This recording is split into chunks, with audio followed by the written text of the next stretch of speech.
Salut tout le monde, un gros bonjour, merci à tout le monde d'être là, effectivement, merci, un gros merci aux abonnés, puis ceux qui ne le sont pas encore, ben n'hésitez pas à vous abonner, chaque abonnement pour moi c'est une petite victoire, puis là on vient de passer le cap du 50, prochain objectif, les 100 abonnés. Je sais que vous êtes très sollicités en demande de pouces bleus, d'abonnements. Pour ma part, tu likes pas, tu fais ce que tu veux. Par contre, pour les abonnements, c'est sûr que j'en veux plus. Pour moi, c'est une question de motivation pour créer une communauté qui peut interagir ensemble, puis ça, grâce à mes épisodes. C'est pas une question de monétisation de ma chaîne. Ceux qui le savent pas, ben, je suis à des années-lumière de faire du cash avec ça. Ben, disons, far, far away. Avant d'aller à l'épisode, je veux revenir sur l'épisode 6 qui n'a pas fait l'unanimité.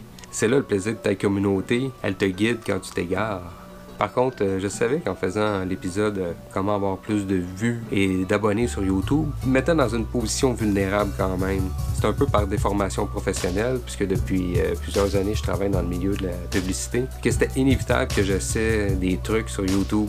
Je suis quand même en mode exploration. Et dites-vous parfois qu'il va y avoir des épisodes qui vont détonner un peu, côté exploration, mais ça sera toujours fait avec le bon goût quand même, et je mettrai autant d'amour dans le montage, le tournage. Ça changera absolument rien. Chose dite, chose faite, on passe aux choses sérieuses, on s'en va dans la cuisine. Comment faire son gin? Bienvenue dans ma cuisine. Bon, premièrement, je voulais dire que je suis pas un chimiste. J'ai pas un alambic dans ma cour en arrière. Je suis pas un moonshiners. Je vous propose plutôt une façon simple, efficace et économique de faire son propre gin. Et tout le monde peut le faire chez soi. Vous allez trouver ça un peu simpliste, mais le résultat est assez impressionnant. À partir d'un spiritueux et le tout en 48 heures. C'est parti! L'équipement. Une bouteille vide. Un entonnoir. Une tasse à mesurer. Une cuillère à mesurer et une passoire. Les ingrédients. De l'alcool pur. Des baies de genièvre, des graines de coriandre, des feuilles de laurier et facultatif, la cardamone et la lavande. Moi, je prends toujours une bouteille de 1,14 litres que je divise en deux, car je m'en fais toujours deux bouteilles. Un gin dry original et un autre avec un arôme. Pour chaque bouteille, 3 cuillères à soupe de baies de genièvre que l'on verse dedans avec l'entonnoir. Et je brasse un peu et je laisse reposer pendant 12 heures. Ceux qui se demandent c'est quoi des baies de genièvre, ben Will va vous l'expliquer. Le genévrier, c'est un arbuste qui est d'origine arctique. C'est quand même un arbre qui a plus de 120 millions d'années. Donc c'est un arbre qu'on appelle aussi un arbre pionnier. Vous voyez, on est dans des zones plutôt arides et il arrive quand même à pousser. Il n'est pas très exigeant au niveau des sols et de l'humidité.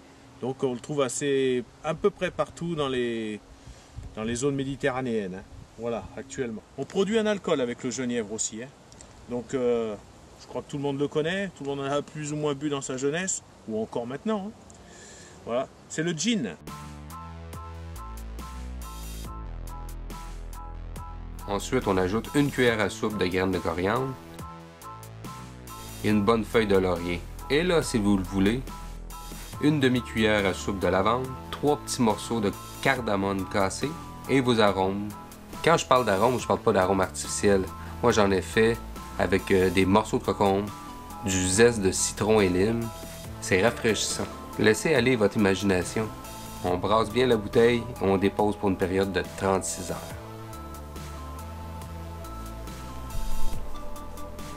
Après 36 heures de repos, on reprend la bouteille et on la brasse vigoureusement.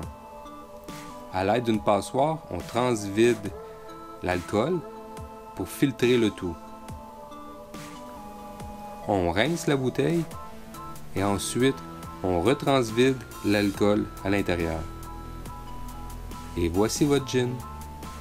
Laissez reposer pendant quelques jours et ensuite mettez-le au congélateur. Servez-le froid, un vrai régal. C'est un peu un gin des pauvres, mais quand même le goût est assez impressionnant, vous allez voir. Essayez-le et laissez-moi vos commentaires. Pour les arômes, qu'est-ce que je pourrais vous dire? Les quantités, c'est aléatoire, c'est selon le goût que vous voulez avoir. Des essais-erreurs que vous allez faire.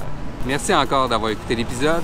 Si vous avez mal suivi la recette, vous pouvez réécouter l'épisode. Ça me ferait plaisir. Sinon, elle se trouve dans la description. Comme d'habitude, vous pouvez me suivre sur mes réseaux sociaux, Twitter, Facebook. N'ayez pas peur de me laisser des commentaires, ça va me faire plaisir de vous répondre.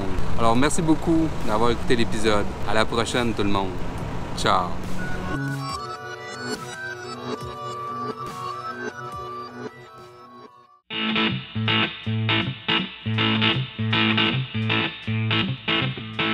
Hey, Kiss and Milo.